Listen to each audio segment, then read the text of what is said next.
तेरी नौकरी सबसे बढ़िया है, सबसे खरी। मेरे कान्हा तेरी नौकरी सबसे बढ़िया है, सबसे खरी। मेरे कान्हा तेरी नौकरी सबसे बढ़िया है, सबसे खरी।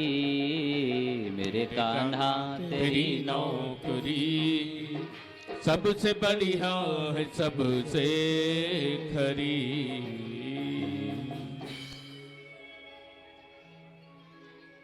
खुश नसीबी का जब गुल खिला, तब कहीं जाके ये दर मिला।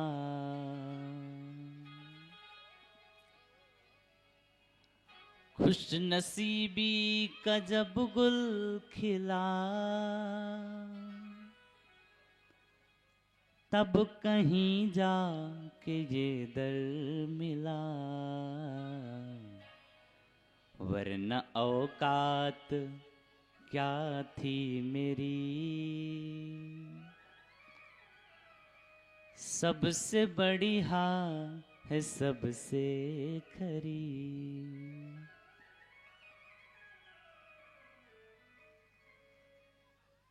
मेरी श्यामा की नौकरी, मेरी श्यामा की चाकरी, मेरे कन्हैया का दास बनना, इससे बढ़कर के दुनिया में और कोई नौकरी नहीं है।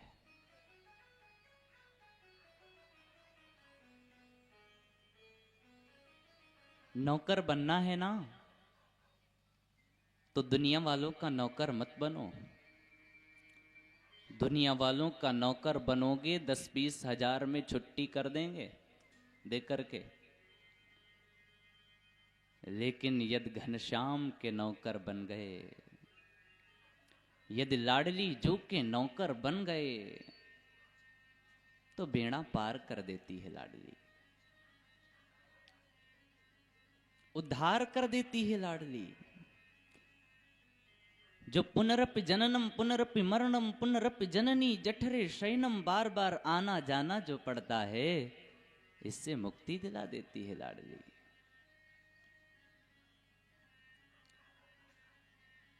इसीलिए नौकरी करना है तो मेरे घनश्याम की करो, क्योंकि भक्त कहता है, जब से तेरा गुलाम हो गया, तब से मेरा भी नाम हो गया। हा? जब से आपका गुलाम हो गया प्रभु,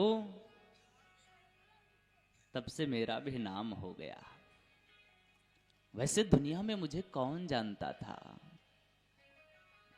मुझे कौन जानता था तेरी बंदगी से पहले।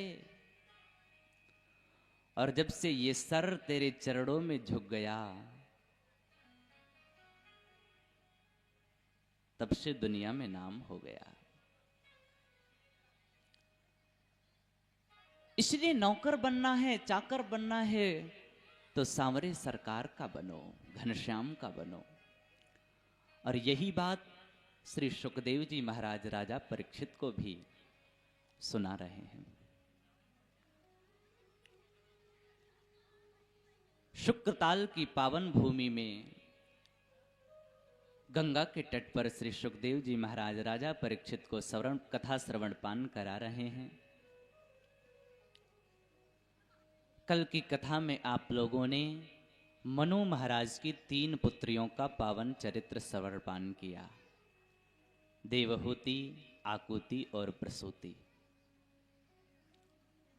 अब मनु जी महाराज के 2 पुत्र हैं, एक का नाम है प्रियव्रत, एक का नाम है उत्तानपाद। बड़े पुत्र का नाम प्रियव्रत और छोटे पुत्र का नाम उत्तानपाद। ध्यान दीजिएगा प्यारे भक्तों, उत्तानपाद कहते किसको हैं? उत्तानपाद कौन है?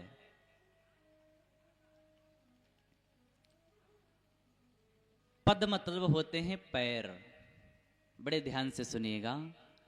पद मतलब होते हैं पैर, और उत्तान मतलब ऊपर को पैर। जिसके ऊपर को हों पैर, और मां के गर्भ में जब हम और आप सभी होते हैं तो मां के गर्भ में सभी के पैर ऊपर को होते हैं ना।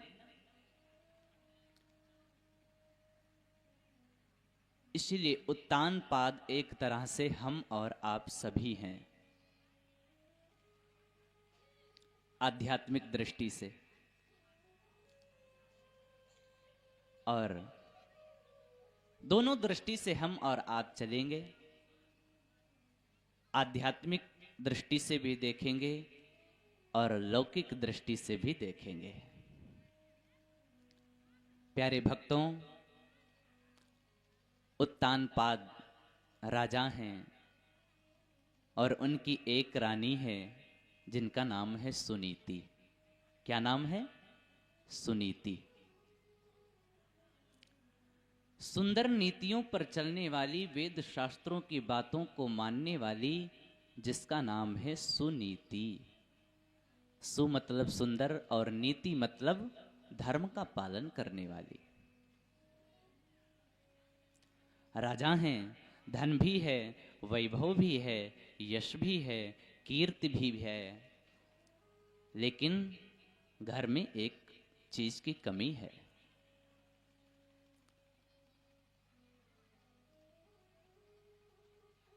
कोई खिलखिलाने वाला बालक नहीं है, कोई बैयां बैयां दौड़ने वाला पुत्र नहीं है। हाँ? जो पिता की गोदी में आकर के बैठ सके, जो मां के आंचल में आकर के छुप सके, ऐसा कोई बालक नहीं है घर में। बड़ा दुखी है। माता है सुनीति। एक दिन रात्रि के समय मैया उत्तानपाद से कहने लगी कि हे राजन, मेरे गर्भ के द्वारा कोई पुत्र नहीं होता तो क्यों ना आप दूसरी शादी कर लें। हाँ? दूसरी शादी कर लोगे तो विधाता उसके द्वारा आपको जरूर पुत्र देगा। राजा उत्तानपाद ने कहा, देवी ये क्या कहती हो? यदि मैं दूसरी शादी कर लूंगा तो अभी आप मेरी अकेली रानी हो, मैं आपसे कितना प्रेम करता हूं, फिर तो प्रेम बट जाएगा, प्रेम दो जगह हो जाएगा। सुनीति मां ने कहा, नहीं, आप मेरे पतिदेव हैं, मैं जानती हूं कि मेरे द्वारा पुत्र नहीं होता, आप निराश रहते हैं मुझसे।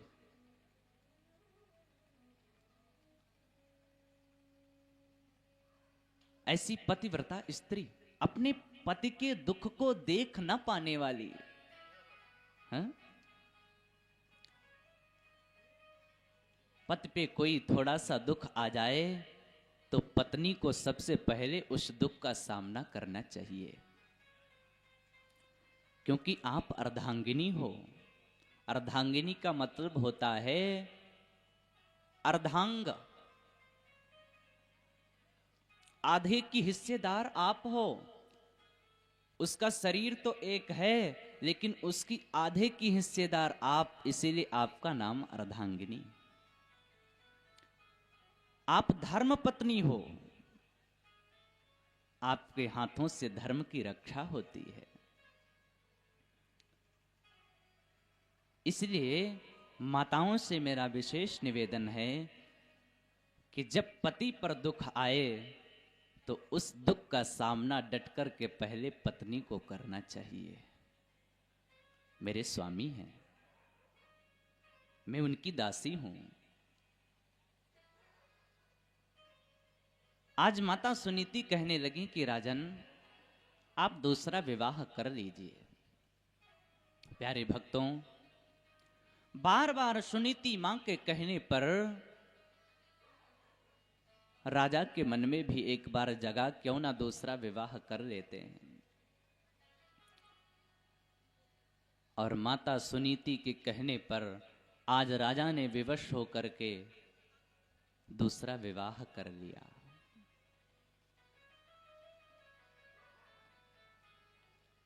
विधिपूर्वक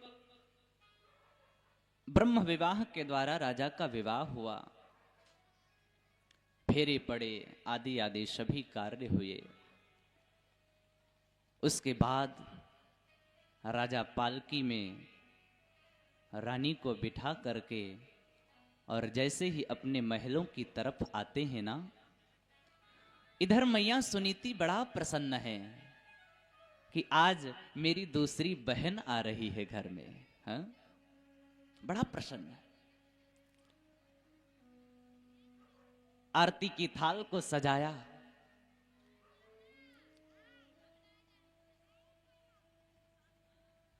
सोने की आरती उसको सजा करके आज मां सुनीति आरती करने के लिए आगे बढ़ती है। इधर पालकी द्वार पर आ गई। सुरुचि उस पालकी में बैठी हुई है दुल्हन के रूप में।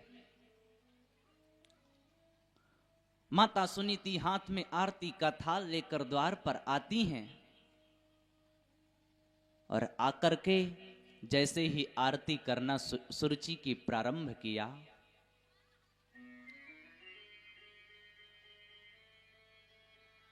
सुरुचि ने देखा ये कौन आरती कर रहा है। राजा एक बार तो अपने मुंह को फेर लेते हैं, क्योंकि राजा ने बताया नहीं था कि मेरी दूसरी शादी ये होगी।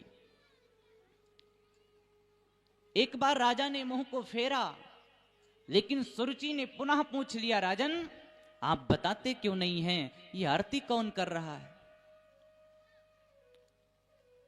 राजा उत्तानपाद को बताना पड़ा, देवी ये तुम्हारी बड़ी बहन है, मेरी बड़ी वाली धर्मपत्नी।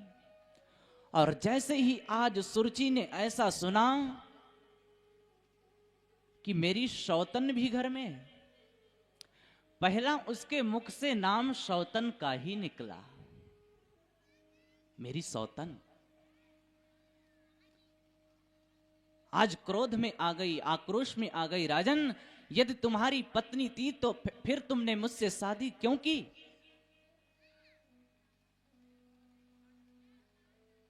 देखिए, माता सुनीति जो बहन कहकर के पुकारती हैं, इतना प्रसन्न है कि मेरी दूसरी बहन घर में आ रही है। वही सुरुचि इधर देखिए कह रही मेरी सौतन है। हा? दोनों में भेद देखिए।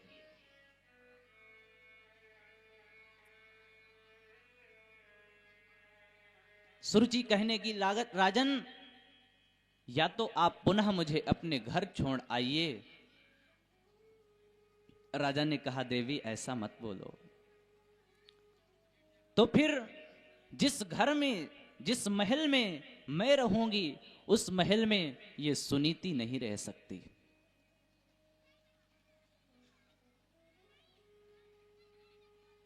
राजा बड़ा चक्कर में फंस गए। माता सुनीति के कानों में यह बात पड़ी। मैया सुनीति ने कहा, कोई बात नहीं, मेरे पति और मेरी छोटी बहन यदि प्रेम से रह रही है तो मैं वन में भी निवास करके अच्छे से रह लूंगी। और यही तो प्रेम होना चाहिए। हमारी माताएं बहनें घर में रहती हैं, मैं देखता हूं कभी सास और बहू में झगड़ा चल रहा है, हैं? कभी ननद और बहू में झगड़ा चल रहा है। ये क्यों?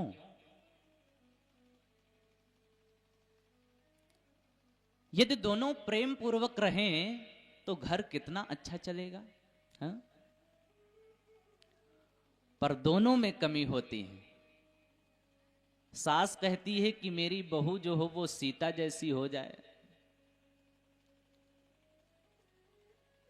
और बहू कहती है कि मेरी जो सास है वो कौशल्या जैसी हो जाए। लेकिन ना बहू सीता हो पाती है, ना सास कौशल्या हो पाती है। दोनों यदि सुधर जाएं तो घर का माहौल ही दिव्य हो जाए। आजकल जो छोटी बहुएं हैं ना, वो बड़ों की कद्र नहीं करती। बड़ी बहू यदि एक बात कह देती है तो दो बातें उल्टा कहती है। हाँ,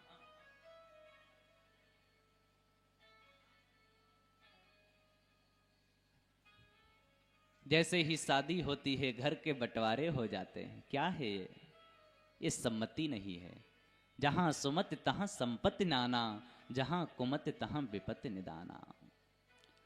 घर में सुमति होगी तो उन्नति होगी, और घर में सुमति नहीं, कुमति है तो सब कुछ नष्ट हो जाएगा। माताओं से मेरा विशेष निवेदन, छोटी बहू है तो बड़ी बहन की आज्ञा का पालन करे। बड़ी बहू जो है, छोटी बहू बड़ी बहू के बात को माने, और बड़ी बहू सासू की बात को माने, और सासू अपने पति की बात को माने, तो पूरा परिवार ही संभल जाएगा।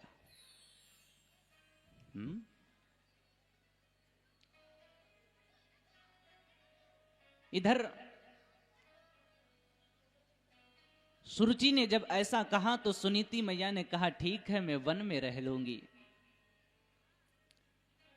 मेरे पति मेरी छोटी बहन प्रेम से रहे। आज महल को त्याग दिया सुनीति ने, राज्य महल को त्याग करके आज वन में एक झोपड़ी बनाई, और वन में उस झोपड़ी में जाकर के रहने लगी। बड़े ध्यान से सुनिएगा, ये सहनशीलता, ये संतुष्टि, ये संतोष जिसके अंदर आ जाता है ना, उसके वहां फिर आगे चल करके ध्रुव जैसा बालक जन्म लेकर के आता है।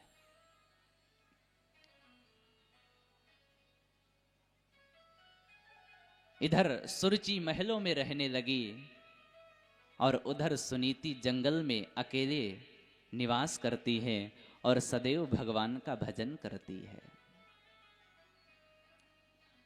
सुरुचि कौन है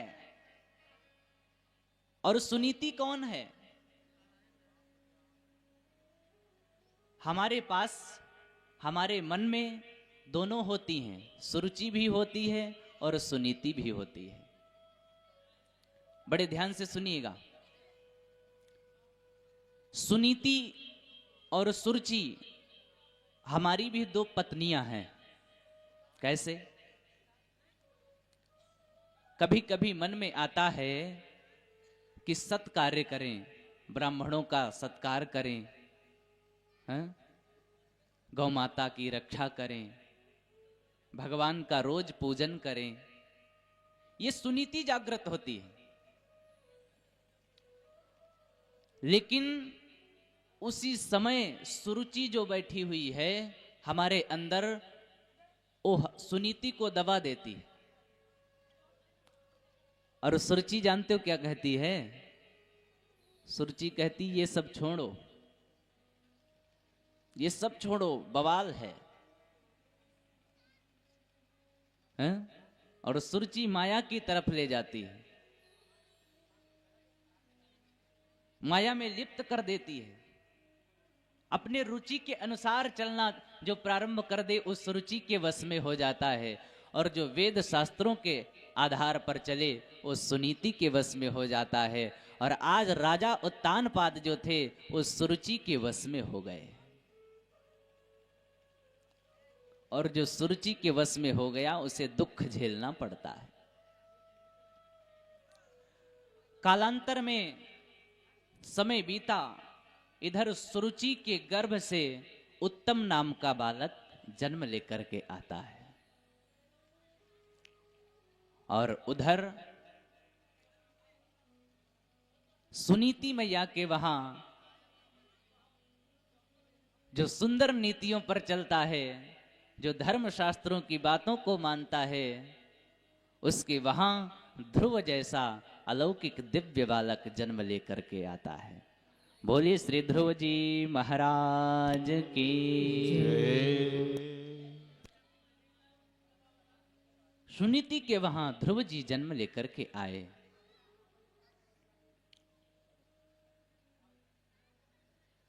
प्यारे भक्तों,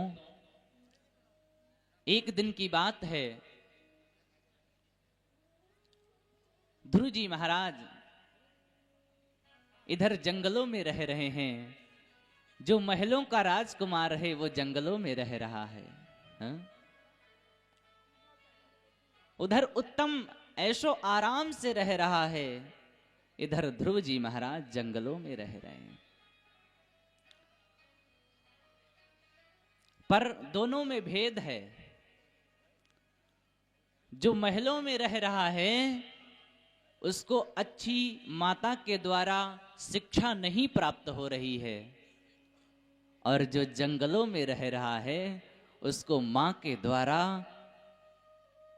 ज्ञान प्राप्त हो रहा है, मां के द्वारा शिक्षा प्राप्त हो रही है। दोनों बालक बड़े हुए, आज दोनों की आयु 5 वर्ष की हो गई। एक दिन की बात है प्यारे भक्तों, ध्रुव जी महाराज 5 वर्ष के थे, और 5 वर्ष का बालक आज मैया से एक प्रश्न करता है। मैया, तू जंगल में अकेली रहती है, मैया जरा एक बात मुझे बता, क्या मेरे कोई पिताजी नहीं है? मैं अकेला रहता हूं, तू भी अकेली रहती है, मेरे पिताजी नहीं है? आज जब ऐसा प्रश्न सुनीति मैया से ध्रुव जी ने किया तो मैया की आंखों में आंसू आ गए। बेटा, तेरे पिता परम पिता परमात्मा हैं। नहीं मैया, मैं खेलने जाता हूं और बालकों के साथ खेलता हूं। खेलते खेलते जब मुझे देर हो जाती है तो मैं देखता हूं कि जो मेरे साथ बालक खेलते होते उनके पिताजी उन्हें लेने आते हैं और उंगली पकड़ करके लेकर के जाते हैं। सभी बालक चले जाते, मैं अकेला खड़ा रहता हूं और मन में सोचता हूं कि मैया मेरे पिताजी मुझे लेने क्यों नहीं आते? हाँ?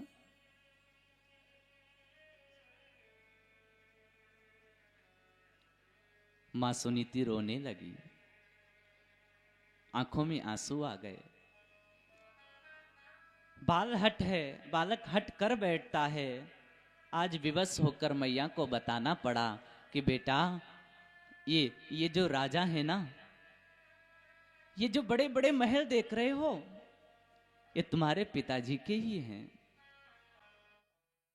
वो राजा तुम्हारे पिताजी ही हैं। ध्रुव जी महाराज ने हंस करके कहा, मैया बालक है, कुछ भान नहीं रहता। उसने कहा, मैया मेरे पिताजी राजा हैं, तो फिर मैं जंगलों में, आज मैं राज्य सिंहासन पर जाकर के बैठूंगा, पिता की गोदी में जाकर के बैठूंगा। हाँ? नन्हा सा बालक, अबोध बालक, 5 साल की आयु, मां की गोदी से दौड़ता दौड़ता गया, महल में प्रवेश कर गया। इधर महलों में राजा बैठे हुए थे। उत्तम को गोदी में ले रखा था, सुरुचि के पुत्र उत्तम को।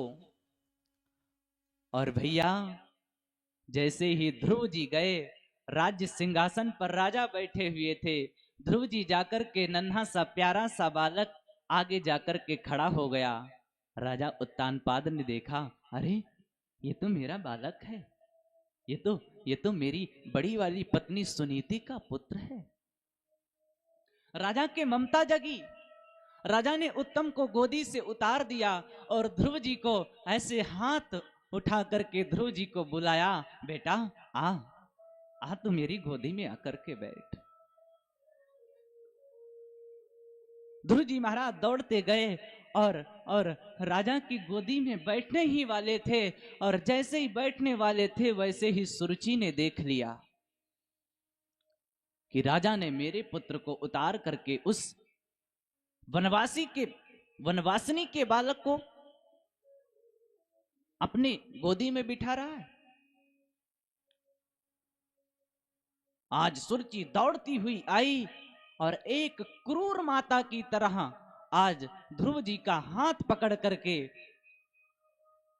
राजा की गोदी में बैठने ही वाले थे, हाथ पकड़ा और राज सिंहासन के नीचे ढकेल दिया। सीढ़ियों से लुढ़कता हुआ 5 साल का अबोध बालक आज नीचे गिरा।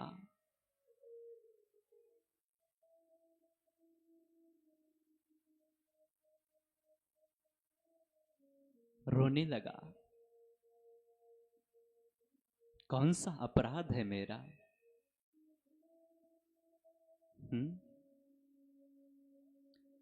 तपसाराध्य पुरुषम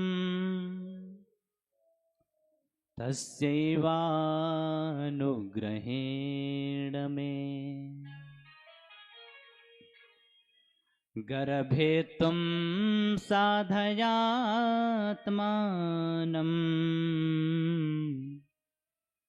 परिपाह्यनुशासनम्।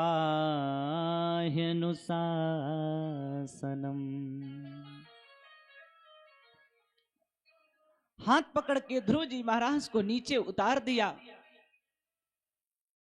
तो राजा की गोदी में बैठने के लायक नहीं है।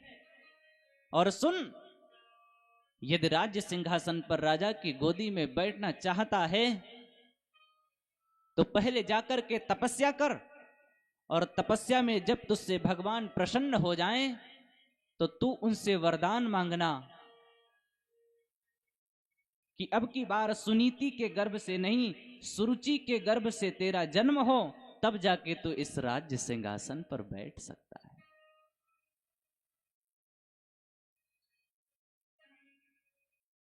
हाय क्रूर माता! ध्रुव जी महाराज रोते हुए बिलखते हुए आज अपनी मां के पास में आए। आकर के मैया की गोदी में बैठ गए, रोने लगे। मैया ने, सुनीति ने कहा, बेटा रोता क्यों है, क्या हो गया? मां सुनीति समझ गई कि यह महलों में गया था, सुरुचि ने इसको डांटा होगा। ध्रुव जी महाराज मां सुनीति की गोदी में बैठ गए और रोने लगे।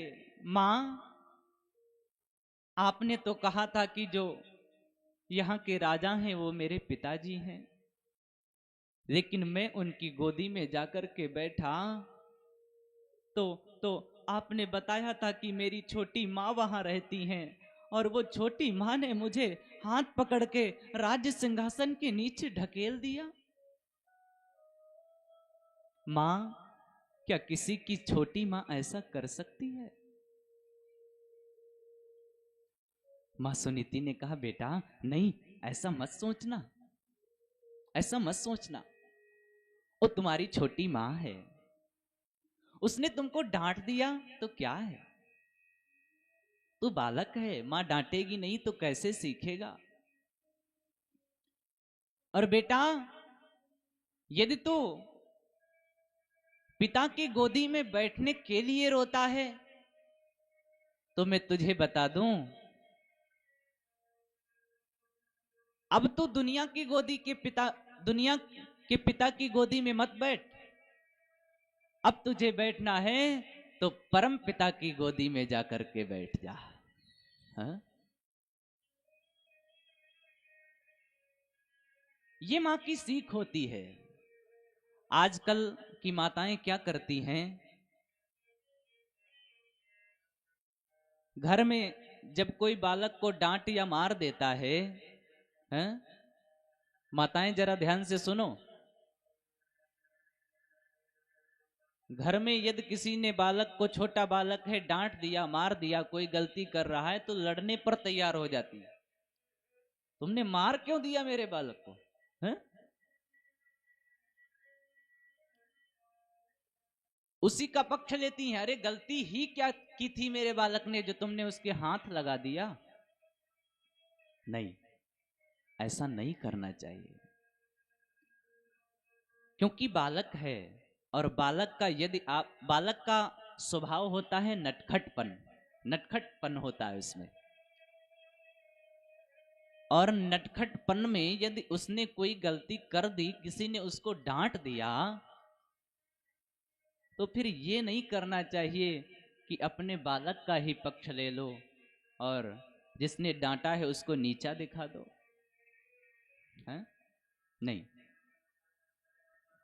आज इधर जब सुरुचि मैया ने डांट दिया बालक को, ध्रुव को उतार कर नीचे ढकेल दिया, ध्रुव जी महाराज रोते हुए मैया के पास आए। मैया ने ये नहीं कहा कि उसने गलत किया, मैया ने कहा वो तेरी माँ है, तेरी छोटी माँ है, उसने डांट दिया तो कोई बात नहीं। और तू पिता की गोदी में बैठना चाहता है ना, मैं तुझसे कहती हूं कि जा तू परम पिता की गोदी में जा करके बैठ जा। आहा, मैं कहता हूं, उस दिन भी मैंने कहा था, आज भी कहता हूं कि मां जो होती है वो वृक्ष की जड़ होती है। एक वृक्ष हो, उसकी जड़ ही खोखली हो तो वृक्ष नहीं टिक पाएगा, गिर जाएगा। और पुत्र जो होता है उसकी जड़ होती है मां, पहली गुरु होती है मां। और यदि मां अपने पुत्र को सिखा कुछ नहीं पाई, धर्म की बातें नहीं बता पाई, बेटा प्रातः उठर के माता पिता के पैरों को छुओ, गुरु का सम्मान करो, ब्राह्मणों का सम्मान करो, अतिथि आए घर पे उसका सत्कार करो, ये बातें मां को सिखानी चाहिए। क्योंकि संतों ने क्या खूब कहा है कि मां कबीर की साखी जैसी,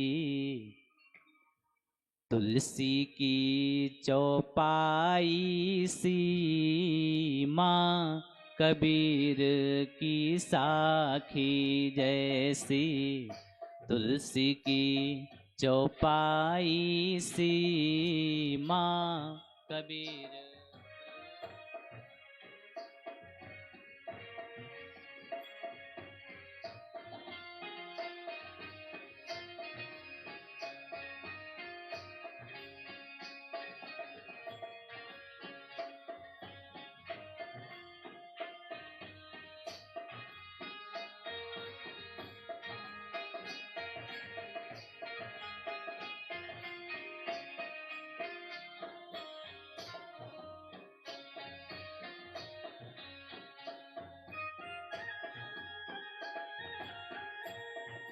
सब लोग ताली को बजाते हैं, प्यारी प्यारी ताली, जय हो।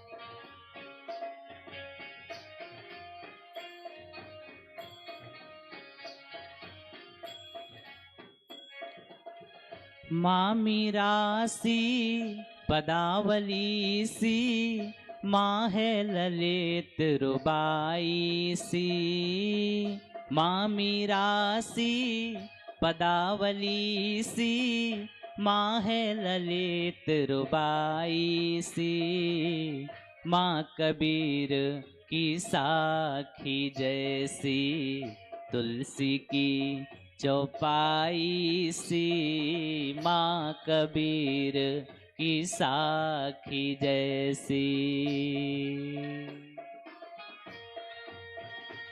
सब लोग ताली को बजाते हैं प्रेम से, जय हो।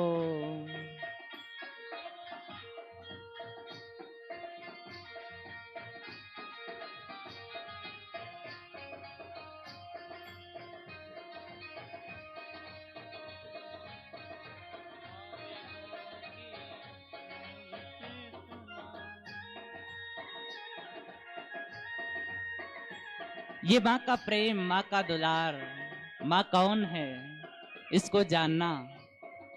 आहा हा।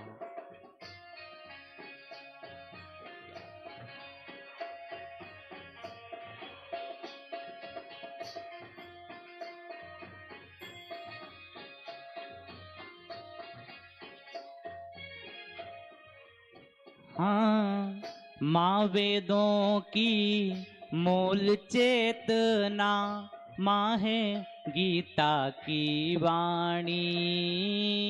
माँ वेदों की मूल चेतना, माँ है गीता की वाणी।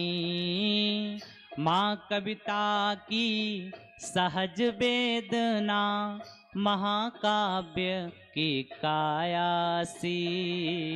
माँ कबीर की साखी जैसी, तुलसी की चौपाई सी। माँ कबीर की साखी जैसी हो।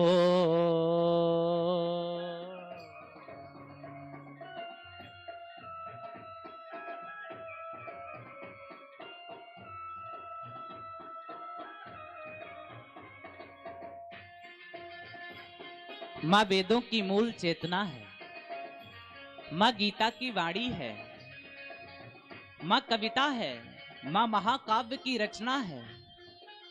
आहा।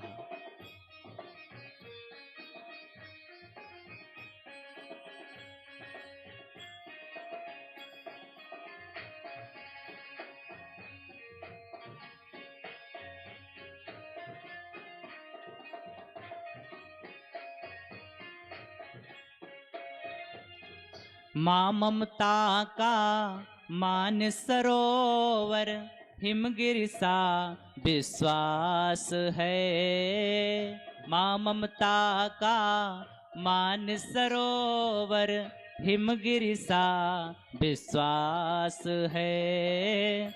माँ श्रद्धा की आदि शक्ति सी, कावा है कैलाश है। माँ श्रद्धा की आदि शक्ति सी, कावा है कैलाश है।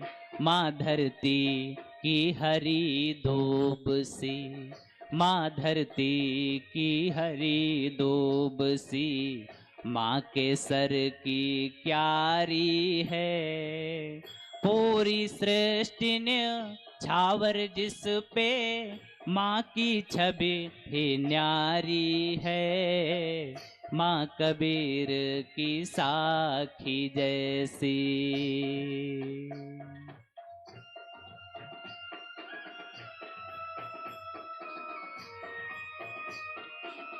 हे माँ, जय हो।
माँ कबीर की साखी जैसी, तुलसी की चौपाई सी।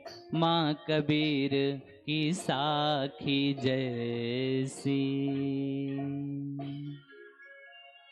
माँ ममता का मान सरोवर, हिमगिरि सा विश्वास है। माँ श्रद्धा की आदि शक्ति सी कावा है कैलाश है, माँ धरती की हरी दोब सी, माँ के सर की क्यारी सी, पूरी सृष्टि न्योछावर जिस पे, माँ की छवि न्यारी है, माँ कबीर की साखी जैसी। माँ का वेदों ने बड़ा सम्मान किया है, माँ का मेरे श्री राम ने बड़ा सम्मान किया है, बड़ा पूजन किया है। प्रातकाल उठ के रघुनाथा, माँ तो पिता, उसके बाद गुरु ना वही माँ था। हाँ? तो माँ होती है, और माँ को चाहिए कि माँ अपने पुत्र को सदैव ज्ञान देती रहे और सिखाती रहे। बचपन से ज्ञान देगी तो पुत्र कभी भी गलत कार्य नहीं कर सकता। आज मां सुनीति ने जैसे ही ध्रुव जी से कहा कि बेटा परमपिता की गोदी में बैठो जाकर के, आज ध्रुव जी के मन में वो बात लग गई। आज नन्हा सा बालक, 5 साल का बालक, आज उसके दिल में बात लग गई और उसने माँ को भी आज छोड़ दिया। मैया, अब तूने ही मुझको सिखाया है कि क्षत्रिय जब संकल्प कर लेता है तो उस पे अटल हो जाता है, इसीलिए मैं एक क्षत्रिय का बेटा हूं। मैया, मैं जब तक परमात्मा की गोदी में जाकर के बैठ नहीं जाऊंगा तब तक घर वापस के लौट नहीं आऊंगा। ले लिया संकल्प, चल दिया 5 साल का बालक वन की तरफ। घनघोर जंगल में जाकर के पहुंचा।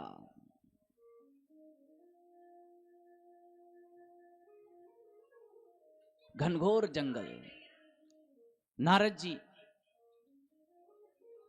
दौड़ते हुए, क्योंकि नारद जी को चिंता हो जाती। नारद जी ने कहा, देखते हैं कि भक्त भगवान का सच्चा है या कच्चा है। हा? नारद जी आ गए।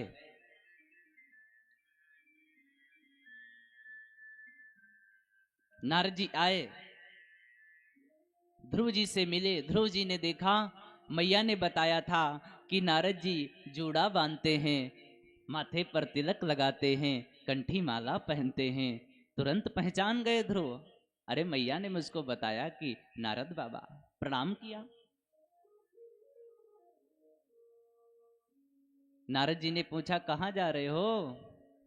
इतने जंगल में, इतनी रात्रि को, घनघोर निशा, कहां के लिए तैयार हो गए?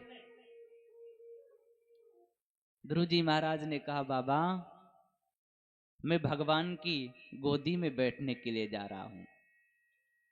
भगवान की गोदी। आहा। नारद जी ने कहा, भगवान की गोदी में? तू 5 साल का बालक, तू भगवान की गोदी में बैठने जा रहा है? नारद जी ने कहा, थोड़ा सा परीक्षा लेते हैं कि भक्त भगवान का सच्चा है या कच्चा है। हा? नारद जी ने कहा, तू खेलने कूदने वाली तुम्हारी उम्र है और तुम जा रहे हो भगवान को पाने के लिए। बड़े बड़े तपस्वी भगवान को नहीं पाते, हजारों करोड़ों वर्ष तपस्या करते रहते हैं, फिर भी नहीं पाते। तुम इतनी छोटी सी उम्र में कैसे पा जाओगे? बालक ने कहा, नहीं बाबा, मेरी मैया ने सिखाया है, मेरी माँ ने मुझको बताया है कि यदि भगवान का भजन करो, अच्छे से निर्मल मन से भगवान का जप करो, भगवान को भजो, तो भगवान दौड़ता हुआ आता है। मेरी माँ ने मुझको सिखाया है। नारद जी महाराज ने कहा, तुम्हारी माँ को मेरा प्रणाम है जिसने इतने अच्छे संस्कार तुमको दिए हैं। पर बेटा, किस मंत्र का जप करके भगवान को बुलाओगे? तब ध्रुव जी महाराज ने कहा, बाबा मंत्र तो नहीं मालूम है, फिर क्या जप करोगे? ध्रुव जी महाराज ने कहा, बाबा एक बात बोलूं? बोलो। बोले, क्यों ना आप ही मुझे मंत्र दे दो। है? नारद जी ने भी सोचा, इससे अच्छा शिष्य मुझे कहीं मिलने वाला नहीं। नारद जी ने कहा, मैं मंत्र दे रहा हूं और इसी मंत्र का जाकर के तू विधिवत जप करना और इसी मंत्र के द्वारा तुझे नारायण मिल जाएंगे। आहा, द्वादशाक्षर मंत्र आज नारद जी महाराज ने ध्रुव जी को दिया। ओम नमो भगवते वासुदेवाय। बता दिया कि इस प्रकार से स्नान करके, ध्यान करके, संध्या करके उसके बाद इस मंत्र का जप करना। ये भैया, आज ध्रुव जी महाराज ने मंत्र लिया, गुरु को प्रणाम किया। यदि गुरु जीवन में आ जाए तो भगवान आपके नजदीक आ जाते हैं। गुरु के बताए हुए मार्ग पर यदि चलो तो भगवान आपको वस्तुतः एक ना एक दिन मिल ही जाएंगे। ये गुरु की क्षमता होती, इसीलिए कहते हैं ना, रे साधो रे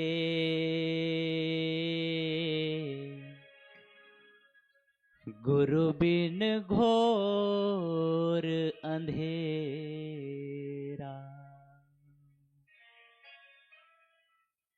रे साधो रे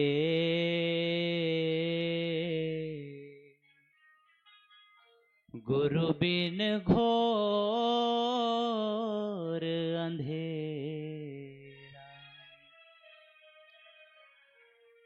मिर्गा की नाभि बसे कस्तूरी, नहीं मिर्ग को बेरा, ओ मिर्गा की नाभि बसे कस्तूरी, नहीं मिर्ग को बेरा रे, और गाफिल होकर फिरे जंगल में, सूंघे घास घनेरा रे, साधो गुरु बिन घोर अंधेरा। मृगा के नाभि में ही कस्तूरी होती है, मृग के नाभि में कस्तूरी बसी हुई होती है और उसको महक भी आती है कस्तूरी की। हाँ, लेकिन भैया वो समझ नहीं पाता कि ये महक आ रही है तो कहां से आ रही। कोई बताने वाला नहीं है, इसीलिए नहीं समझ पाता है। यदि कोई बताने वाला हो कि ये तो तेरी नाभि में ही कस्तूरी छिपी हुई है, यदि कोई बता दे तो मृग को भी पता चल जाए। उसी प्रकार मनुष्य के आत्मा में ही परमात्मा विराजमान है, लेकिन उसको कोई बताने वाला नहीं है। और बताने से बढ़कर भी मनुष्य मानने वाला नहीं है, मानता नहीं है। कोई बता दे लेकिन मानता नहीं। यदि मान जाए गुरु की बात को तो ये जो अंधेरा दिख रहा है सारा अंधेरा समाप्त। मान गए ध्रुव जी महाराज और जाकर के मधुवन में, मथुरा में, यमुना जी के तट पर प्रातः काल यमुना जी में स्नान किया, आसन बिछाया यमुना के किनारे और जो मंत्र गुरु जी ने दिया था आज उसी मंत्र का जप करने लगे। आहा हा हा। 5 साल का अबोध बालक आज भगवान का मंत्र जप कर रहा है। वह अलौकिक दिव्य छवि देखने योग्य है। आज प्रथम दिवस में भगवान का जप करना प्रारंभ किया। क्या जप कर रहा है? ओम नमो भगवते वासुदेवाय।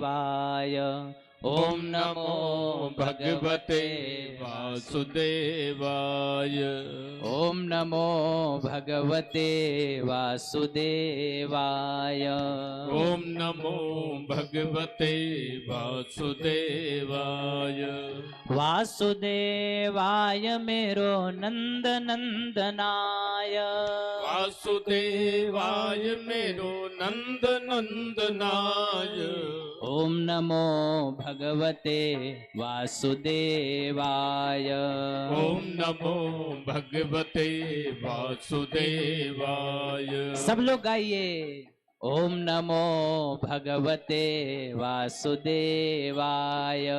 ओम नमो भगवते वासुदेवाय। आज पहला महीना जप का चल रहा है। प्रथम मास में ध्रुव जी महाराज जप कर रहे हैं और कहते हैं प्रथम मास में 3 दिन के बाद में अपने आसन से उठते हैं। त्रिरारांते त्रिरारांते कपित्थ बदरासनः आत्मवृत्त्यनुसारेण मासम निन्यर्चयम हरिम। 3 दिन के बाद अपने आसन से उठते हैं प्रथम महीने में और केवल कैथे के फल और बेर के फल खाते हैं और पुनः भगवान का जप करते हैं। ओम नमो भगवते वासुदेवाय। ओम नमो भगवते वासुदेवाय। ओम नमो भगवते वासुदेवाय। ओम नमो भगवते वासुदेवाय। आज द्वितीय मास लग गया। जब करते करते दूसरा महीना लगा और जब दूसरा महीना लगा ना तो आसन से अब 6 दिन के बाद उठने लगे। 6 दिन के बाद उठते हैं और खाते क्या है जानते हो? द्वितीयं च तथा मासं षष्ठेर भको दिने तृणपर्णादिभिः शीर्णे कृतान्नोर्भ्यर्चयत् विभुम। 6 दिन के बाद आसन से उठते हैं और तृणपर्णा घास खाते हैं, पत्ते खाते हैं और घास और पत्ते खा करके निरंतर भगवान का भजन कर रहे हैं। ओम नमो भगवते वासुदेवाय। ओम नमो भगवते वासुदेवाय। वासुदेवाय मेरो नंद नंदनाय। वासुदेवाय मेरो नंद नंदनाय। वासुदेवाय गोपी जन वल्लभाय। वासुदेवाय गोपी जन वल्लभाय। ओम नमो भगवते वासुदेवाय। ओम नमो भगवते वासुदेवाय। आज जब करते करते तीसरा महीना लग गया। 2 महीने पूरे हो गए, तीसरा महीना लगा तो अभी तक तो 6 दिन के बाद में घास और पत्ते खा लेते थे और तीसरे महीने में घास और पत्ते भी छोड़ दिए। आहा। 9वें हनी 9 दिन के बाद अब आसन से उठते हैं और 9 दिन के बाद में क्या पाते हैं जानते हो? केवल 1 गिलास यमुना का जल लेते हैं और जल का पान करते हैं और पुनः भगवान का भजन करने लगते हैं। आहा। ओम नमो भगवते वासुदेवाय। ओम नमो भगवते वासुदेवाय। ओम नमो भगवते वासुदेवाय। ओम नमो भगवते वासुदेवाय। आज जब करते करते चौथा महीना लग गया। 3 महीने पूरे हो गए, चौथा महीना लगा तो जल को भी छोड़ दिया। वायु भक्षो जित श्वासो ध्यायन देव मधायत, जल को भी छोड़ दिया। और 12 दिन के बाद आज केवल श्वास का पान करते हैं, वायु का पान करते हैं और वायु को पी लेते हैं। उसके बाद 12 दिन तक फिर जब करते हैं, फिर उठते हैं, फिर वायु का पान करते हैं, फिर 12 दिन तक इसी तरह चौथे महीने में जब चलता रहा, भगवान का नाम जपते रहे। क्या कहते हैं? ओम नमो भगवते वासुदेवाय, ओम नमो भगवते वासुदेवाय, ओम नमो भगवते वासुदेवाय, ओम नमो भगवते वासुदेवाय। 5वां महीना लग गया जब करते करते। पंचमे मास्य नुप्राप्ते जित श्वासो नृपात्मजः, ध्यायन ब्रह्म पदैकेन तस्थौ स्थाणुरिवाचलः। आज 5म महीना लगा। पंचमे मास से नुप्राप्ते जित श्वासो नृपात्मजः, वायु को अभी तक भक्षण करते थे, अब वायु को पीना भी छोड़ दिया और ऐसा श्वास को केंद्रित किया। ध्यायन ब्रह्म पदैकेन तस्थौ स्थाणुरिवाचलः, आज ऐसा श्वास को केंद्रित करके ब्रह्म के चरणों में, ब्रह्म ध्यानम, ब्रह्म के चरणों में ऐसा ध्यान लगाया कि ये पृथ्वी डगमगाने लगी। और केवल पृथ्वी ही नहीं, इस सारे भूमंडल की जो वायु थी वो रुक गई, सब सांस लेना सभी का बंद हो गया। ऐसा जब 5वें महीने में सांस लेना ही सभी का बंद हो गया, कोई सांस नहीं ले पा रहा है। देवता स्वर्ग लोक में है, श्वास लेने में दिक्कत आने लगी। अरे ये क्या हो रहा है? दौड़ते हुए भगवान विष्णु के पास में गए। विष्णु जी से कहा, भगवान ये श्वास क्यों नहीं हम लोग ले पा रहे हैं? हम नहीं ले पाएंगे तो जीव तो सबसे पहले मनुष्य तो प्राण ही त्याग देंगे। भगवान ने कहा, घबराओ मत। क्यों? बोले, मां भीष्ट बालम तपसो दुरत्यया निवर्त इससे प्रत्याम स्वधाम। आहा, क्या कहते हैं भगवान? मां भीष्ट बालक, मेरा बालक जप कर रहा है। किसका? मेरा। देवताओं ने कहा, प्रभु ऐसा जप कि श्वास ही रुक जाए। बोले, जप में, तप में वो बल होता है कि इस भूमंडल को हिला सकता है, अभी तक तो श्वास ही आपकी रुकी है। प्यारे भक्तों, देवता चरणों में गिर गए। अरे प्रभु, जब इतना घनघोर जप कर रहा है तो आप उसे दर्शन देने के लिए क्यों नहीं जाते? भगवान विष्णु ने कहा, अब समय आ गया है, अब समय आ गया है। प्यारे भक्तों, आज विष्णु भगवान, लोग विष्णु भगवान का ध्यान करते हैं, हम और आप विष्णु भगवान का ध्यान करते हैं, लेकिन विष्णु भगवान ने स्वयं भागवत में लिखा है कि मैं बैठ करके स्वयं अपने बालक ध्रुव का ध्यान करता था और उसको भजता था। ये होता है तप में बल। आज विष्णु भगवान अपने गरुड़ पर सवार हुए, इधर ध्रुव जी का निरंतर जप चल रहा है। विष्णु भगवान अपने गरुड़ पर सवार हुए और जैसे वायु के वेग की तरह विष्णु भगवान गरुड़ से कहते हैं कि आप चलिए।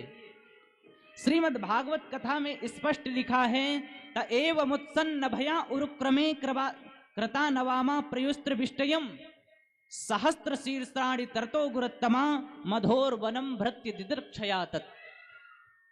आज सहस्राणी 1000 सिर बना अपने प्रकट किए विष्णु भगवान ने। 1000 सिर। क्यों 1000 सिर? बोले क्योंकि 1000 सिर प्रकट करके जाएंगे तो ध्रुव जी महाराज को स्पष्ट रूप से 1000 सिरों से उसके मुख को निहारेंगे, 1000 नेत्रों से ध्रुव जी के दर्शन करेंगे। भागवत में लिखा है कि आज विष्णु भगवान नारायण भगवान ध्रुव जी को दर्शन देने के लिए नहीं जा रहे हैं, ध्रुव जी के दर्शन करने के लिए जा रहे हैं। जय हो। कृता नवामा भृत्य दिदृक्षयागता, दिदृक्षया मतलब देखना, दर्शन करना। आज विष्णु भगवान दर्शन देने के लिए नहीं, पहली बार ऐसा हुआ, आज ध्रुव जी से भक्त के दर्शन करने के लिए जा रहे हैं। विष्णु भगवान 1000 सिर को धारण करके आज ध्रुव जी महाराज के पास में मां यमुना के तट पर जाकर के खड़े हो गए। ध्रुव जी महाराज को कोई सुध नहीं है, वो तो भगवान का भजन कर रहे हैं। क्या गा रहे हैं? भगवान स्वयं सामने खड़े हैं, फिर भी ध्रुव जी महाराज अपना जप कर रहे हैं। आहा हा हा, ये होती है भजन। भगवान स्वयं सामने आकर के खड़े हो जाएं, लेकिन जो हृदय में झांकी बसी हुई है उसका ही भक्त ध्यान करता है। भगवान कहते हैं ध्रुव जी महाराज, ओम नमो भगवते वासुदेवाय। ओम नमो भगवते वासुदेवाय। सब लोग आइए, ओम नमो भगवते वासुदेवाय। ओम नमो भगवते वासुदेवाय। वासुदेवाय मेरो नंद नंदनाय। वासुदेवाय मेरो नंद नंदनाय। वासुदेवाय गोपी जन वल्लभाय। वासुदेवाय गोपी जन वल्लभाय। ओम नमो भगवते वासुदेवाय। ओम नमो भगवते वासुदेवाय। ओम नमो भगवते वासुदेवाय। ओम नमो भगवते वासुदेवाय। ओम नमो भगवते वासुदेवाय। ओम नमो भगवते वासुदेवाय। ओम नमो भगवते वासुदेवाय। ओम नमो भगवते वासुदेवाय। वासुदेवाय। ध्रुव जी का जप चल रहा है, ओम नमो भगवते वासुदेवाय। भगवान मन में सोचने लगे, अरे मैं सामने खड़ा हूं, अरे अब तो खोल दे आंखें। आज भगवान सामने खड़े हैं और ध्रुव जी महाराज अपनी आंखों को बंद करके, अपनी आंखों को बंद करके हृदय में स्थापित उस भगवान की मूर्ति का ध्यान कर रहे हैं। आहा, भगवान ने कहा ऐसे नहीं आंखें खोलेगा, फिर क्या करें? बोले जिस हृदयस्थ में विराजमान मेरे दर्शन ये कर रहा है, उस झांकी को पहले अलोप कर दिया जाए। आहा, ए भैया, आज जैसे ही भगवान ने ध्रुव जी महाराज के हृदय में जिस झांकी का दर्शन कर रहे थे उसको अलोप किया, हटाया, वैसे ही ध्रुव जी महाराज की झटपटा कर आंखें खुल गईं। और जैसे ही आंखें खुली तो जब जो दर्शन हृदय में कर रहे थे वही दर्शन आज प्रत्यक्ष ध्रुव जी महाराज को हो रहे हैं।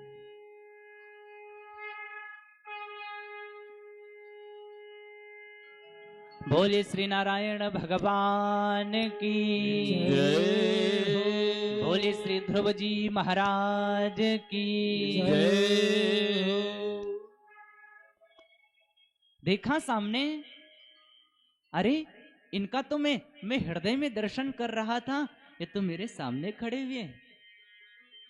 ये तो वही है, मैया ने कहा था कि जिनकी गोदी में मुझे बैठना था, ये तो मेरे सामने खड़े हुए हैं। आहा, तन पुलकित मन गिरा गंभीरा। ध्रुव जी महाराज का तन पुलकित हो गया, मन गदगद हो गया, प्रेम के अश्रु बहने लगे।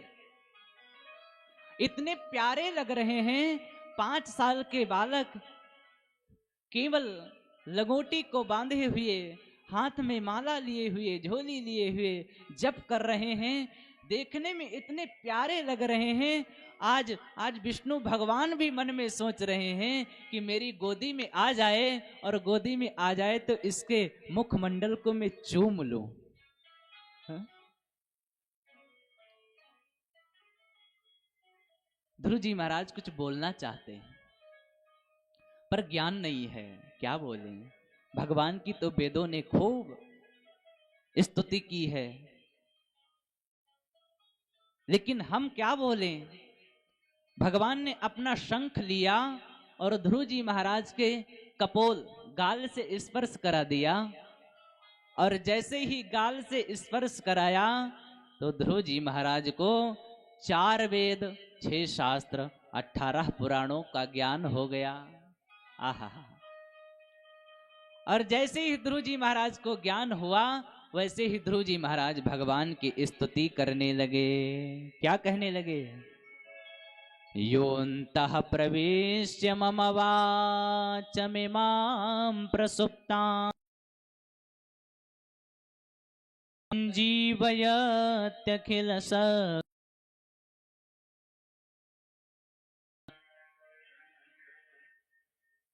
अन्यां च हस्तचरणा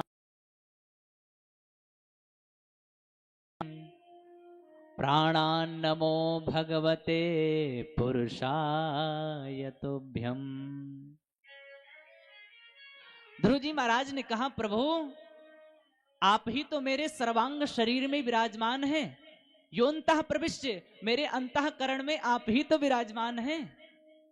मम वाचमिमां प्रसुप्ताम, मेरी वाणी को बोलने की शक्ति आप ही तो प्रदान करते हैं। अन्यांश हस्तचरण, मेरे हाथों को चलना आप ही तो सिखाते हैं।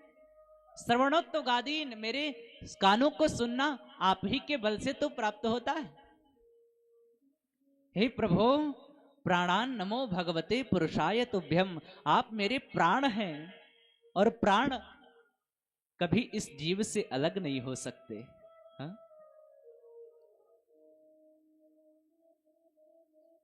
भगवान ने ध्रुव जी महाराज को आसन से उठाया और अपने आप आसन से उठा करके पहले अपने गले से लगाया, उसके बाद अपनी गोदी में बिठा लिया। ध्रुव, तुम मेरी गोदी में बैठना चाहते थे ना? हा? बैठो मेरी गोदी में।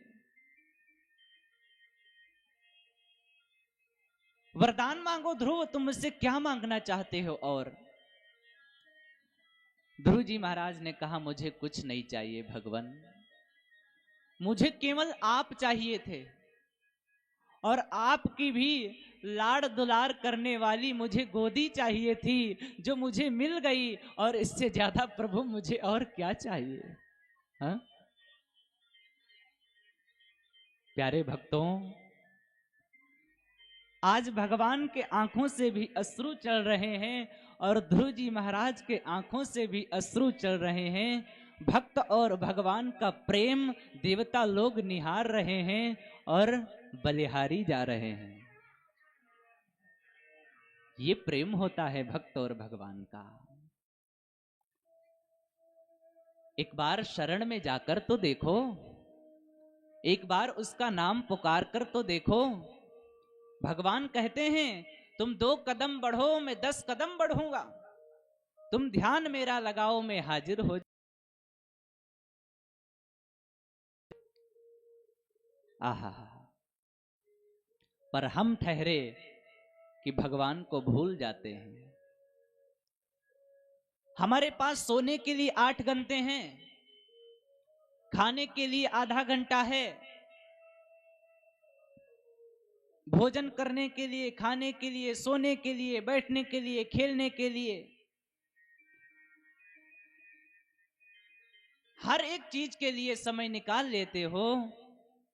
केवल अपने हृदय पर हाथ रख करके देखिएगा, केवल भगवान के लिए 2 मिनट का समय कोई नहीं निकालता।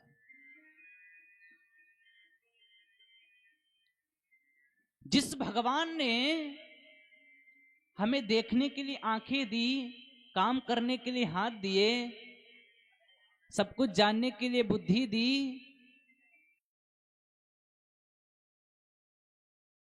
दिया, जमीन दिया, खाने के लिए अन्न देता है, उसी भगवान को भूल जाते हो। आज ध्रुव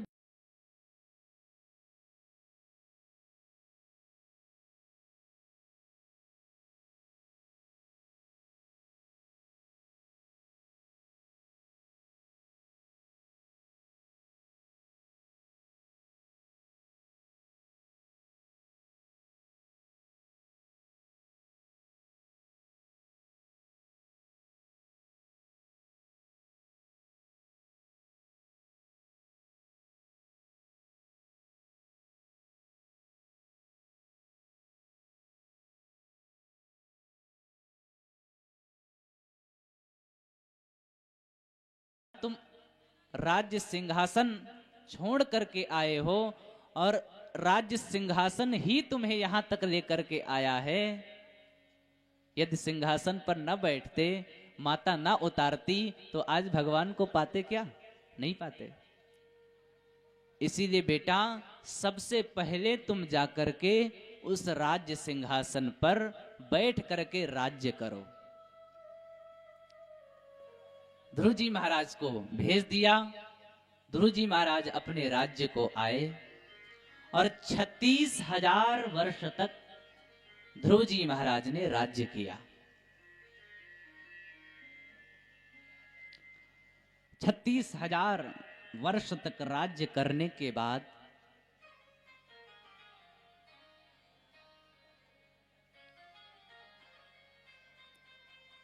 जब ध्रुव जी का स्वधाम गमन, परलोक गमन का अवसर आया, तो कहते हैं एक काली कलूटी स्त्री आ गई। काली कलूटी भयंकर ध्रुव जी के पास में आई। ध्रुव जी ने कहा, कौन है आप? उसने कहा, मेरा नाम मृत्यु है, मैं तुम्हें लेने आई हूं।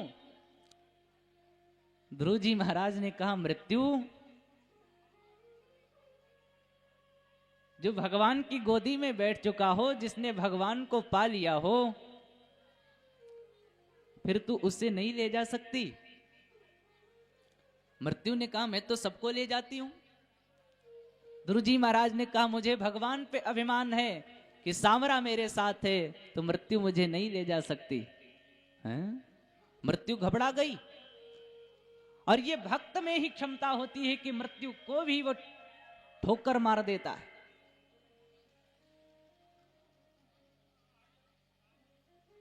भगवान का आदेश हुआ तो कहते हैं ध्रुव जी महाराज उस काली कलूटी जो स्त्री थी मृत्यु, उस मृत्यु के सिर पर पैर रख करके उसके बाद भगवान का विमान आता है, उस विमान पर बैठ करके फिर परलोक गमन करते हैं। मृत्योर मूर्धनिम पदम दत्वा, मृत्यु के सिर पर पैर रख करके उसके बाद भगवान के परम धाम को गमन करने वाला, इतनी क्षमता केवल एक भगवान के भक्त में हो सकती है और किसी में नहीं हो सकती।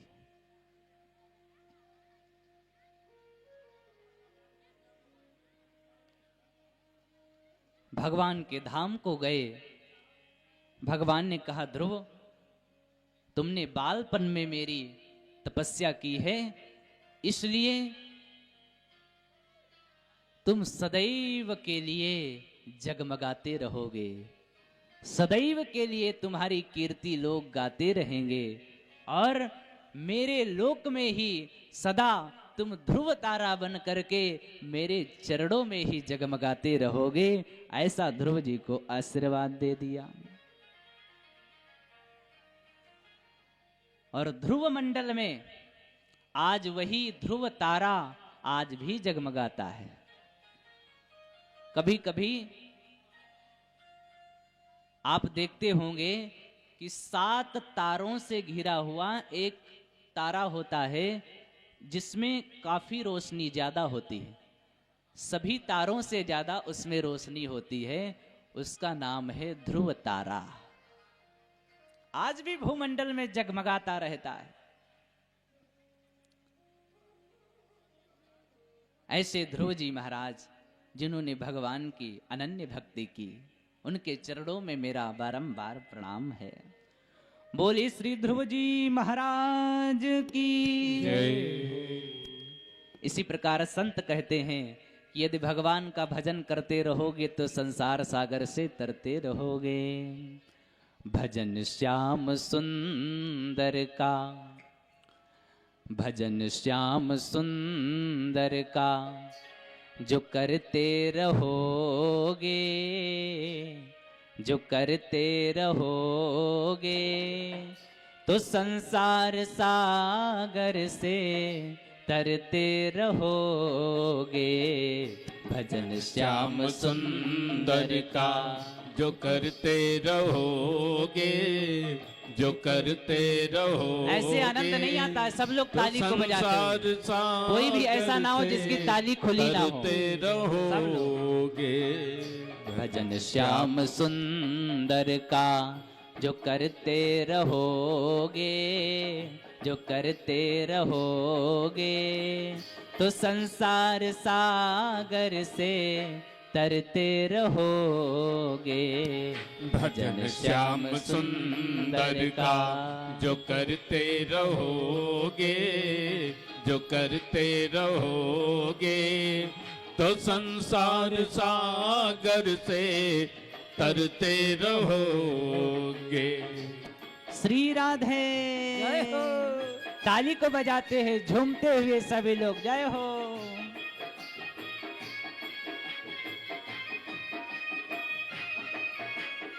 हे करुणा निधान, हे सामरे सरकार।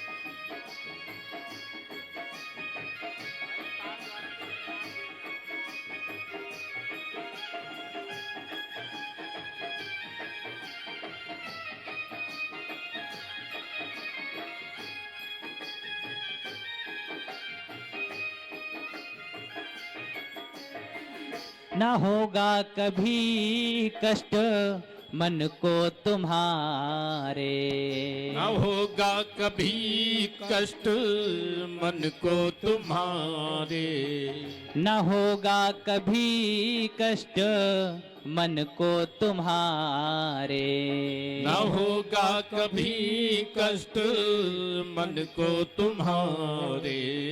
जो अपनी बड़ाई से, जो अपनी बड़ाई से डरते रहोगे, डरते रहोगे तो संसार सागर से तरते रहोगे। भजन श्याम सुंदर का करते रहोगे, करते रहोगे तो संसार सागर से तरते रहोगे। भजन श्याम सुंदर का।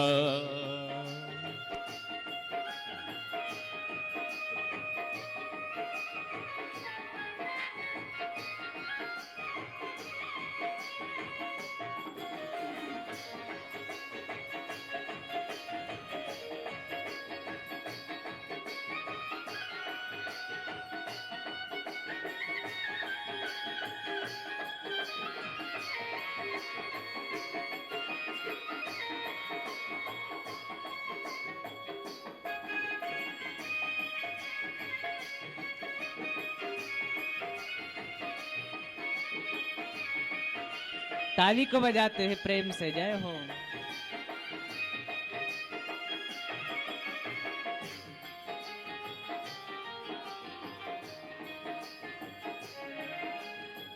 चढ़ोगे हृदय में सभी के सदा तुम, चढ़ोगे हृदय में सभी के सदा तुम। यदि भगवान का भजन करोगे तो सदैव सबको प्यारे लगोगे। जय हो। क्या कहते हैं संत? चढ़ोगे हृदय में सभी के सदा तुम, चढ़ोगे हृदय में सभी के सदा तुम, जो अभिमान पथ से, जो अभिमान गिर से उतरते रहोगे, उतरते रहोगे, तो संसार सागर से तरते रहोगे। भजन श्याम सुंदर का जो करते रहोगे, जो करते रहोगे, तो संसार सागर से तरते रहोगे।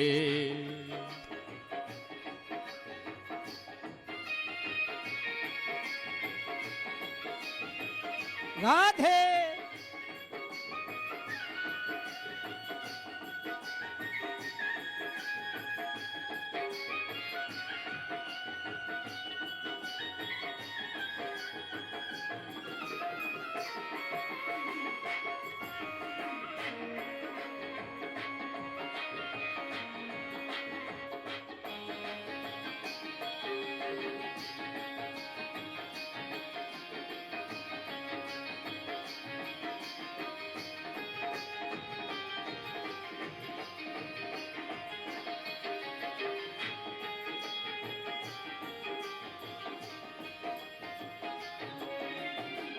छलक ही पड़ेगा कृपा सिंधु का दिल, छलक ही पड़ेगा कृपा सिंधु का दिल, छलक ही पड़ेगा दया सिंधु का दिल, छलक ही पड़ेगा दया सिंधु का दिल, जो द्रग बिंदु से रोज, जो द्रग बिंदु से रोज भरते रहोगे, भरते रहोगे, तो संसार सागर से तरते रहोगे। भजन श्याम सुंदर का जो करते ताली को बजाते हैं प्रेम से, जय हो गोपाल। जो करते रहोगे, तो संसार सागर से तरते रहोगे, तो संसार सागर से तरते रहोगे, तो संसार सागर से तरते रहोगे, तो संसार सागर से तरते रहोगे, तो संसार सागर से तरते रहोगे। छलक ही पड़ेगा दया सिंधु का दिल। दया सिंधु हैं, कृपा सिंधु हैं, भक्त वत्सल हैं। यदि उनका भजन करोगे तो एक दिन ध्रुव की तरह गोदी में बिठाने के लिए आ जाते हैं। आजा मेरी गोदी में बैठ जा। हाँ? छलक ही पड़ेगा दया सिंधु का दिल। कब? जो दृग बिंदु से रोज, जो दृग बिंदु से रोज भरते रहोगे, भरते रहोगे, तो संसार सागर से तरते रहोगे। श्री सुखदेव जी महाराज राजा परीक्षित से कहते हैं, राजन इस प्रकार आपने नन्हे से बालक 5 साल के बालक ध्रुव की कथा का श्रवण पान किया। उन्हीं के वंश में राजा अंग हुए। राजा अंग बड़े दानी हैं, ध्यानी हैं, ज्ञानी हैं, तपस्वी हैं,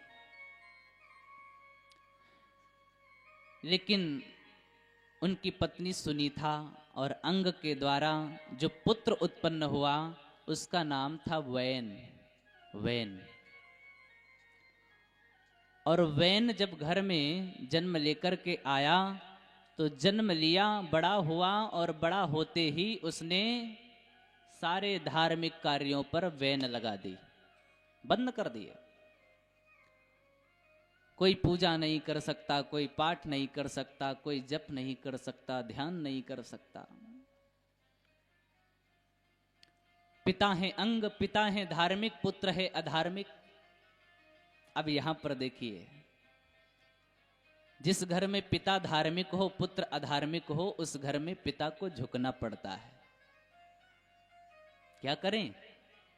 शुरू से अगर समझाया होता, शुरू से अच्छे शासन में रखा होता तो पुत्र अधार्मिक नहीं होता। लेकिन शुरू से तो पुत्र को आवारा छोड़ दिया तो अब तो वैन की तरह हो ही जाएगा।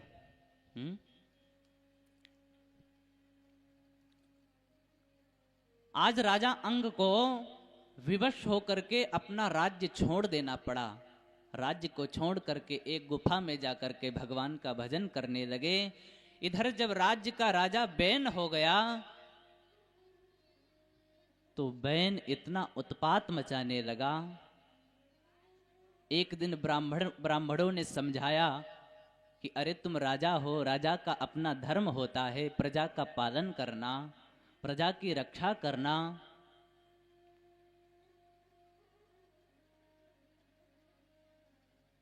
और तुम प्रजा को सता रहे हो। बैन ने कहा मुझे ज्ञान मत दीजिए, मैं किसी संत को, किसी ब्राह्मण को नहीं मानता। ब्राह्मणों को दुत्कारने लगा, भगाने लगा। ब्राह्मणों ने कहा इस प्रकार का मेरा अपमान। ब्राह्मणों को क्रोध आ गया और ब्राह्मणों ने हाथ में जल लेकर के बैन को श्राप दिया और श्राप देते ही बैन की मृत्यु हो गई। बैन की मृत्यु हुई, राज्य सूना पड़ गया, कोई राजा नहीं है, क्या किया जाए। और जब राज्य सूना पड़ जाता है ना तो चोर डकैत उस राज्य पर आक्रमण कर देते हैं। इसीलिए अब ब्राह्मणों ने सोचा ये तो बड़ा दुष्कर्म हो गया, इसको क्या कहा जाए, दुष्कर्म कहा जाए या सत्कर्म कहा जाए। अब राज्य का कोई राजा है नहीं, क्या किया जाए। तब ब्राह्मणों ने एक उपाय सोचा कि जो वैन की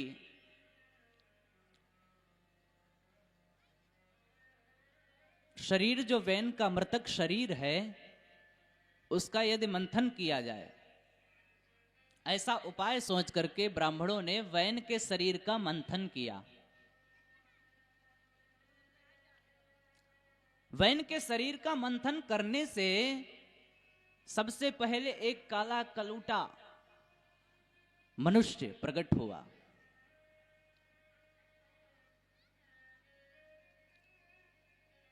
और वह काला कलूटा मनुष्य ब्राह्मणों से आज्ञा मांगने लगा, क्या करूं। तब ब्राह्मणों ने कहा आप नारायण भगवान की सेवा में चले जाइए।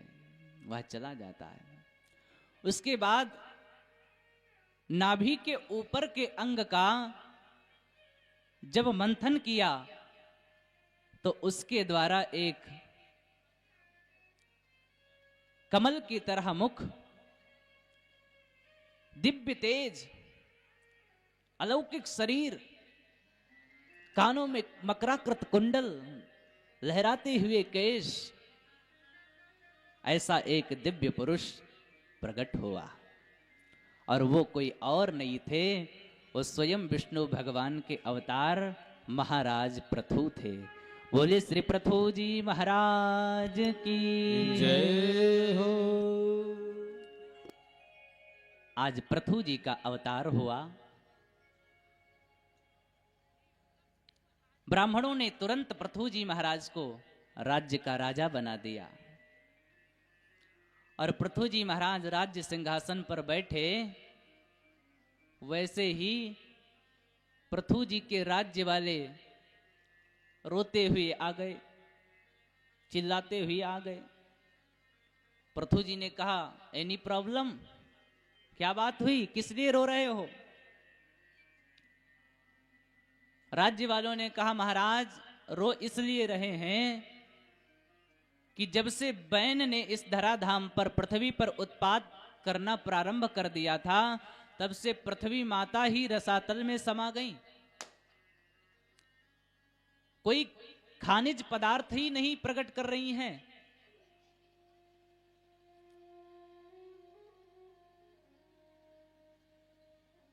कोई फसल नहीं उगती, पृथ्वी बंजर हो गई है। इसलिए प्रभु किस प्रकार हम लोग जीवित रहेंगे? पृथु जी महाराज को क्रोध आ गया, क्योंकि राजा हैं, राज्य की रक्षा करना है। और जब पृथ्वी ही खनिज पदार्थ को प्रदान नहीं करेगी तो राज्य की रक्षा कैसे होगी? इसलिए पृथु जी महाराज को क्रोध आया, धनुष बाण उठाया, पृथ्वी को मारने के लिए दौड़े। पृथ्वी मैया आकर के पृथु जी महाराज के चरणों में गिर गईं, भगवान मुझे क्षमा कीजिए। पृथु जी महाराज ने कहा, आप हमारे राज्य वालों को खनिज पदार्थ क्यों नहीं प्रदान करती हैं? आप क्यों बंजर हो गई हैं? माता ने कहा कि दुष्टों का जब उत्पात हो जाता है तो मुझे अपना तत्व छोड़ना पड़ता है, मैं अपने में स्वयं विलीन हो जाती हूं। पृथु जी महाराज ने कहा, नहीं, अब मेरा राज्य है और मेरे राज्य में आपको कोई कष्ट नहीं होगा, कोई नहीं सताएगा। आज पृथ्वी माता पुनः से हरी भरी हो गई।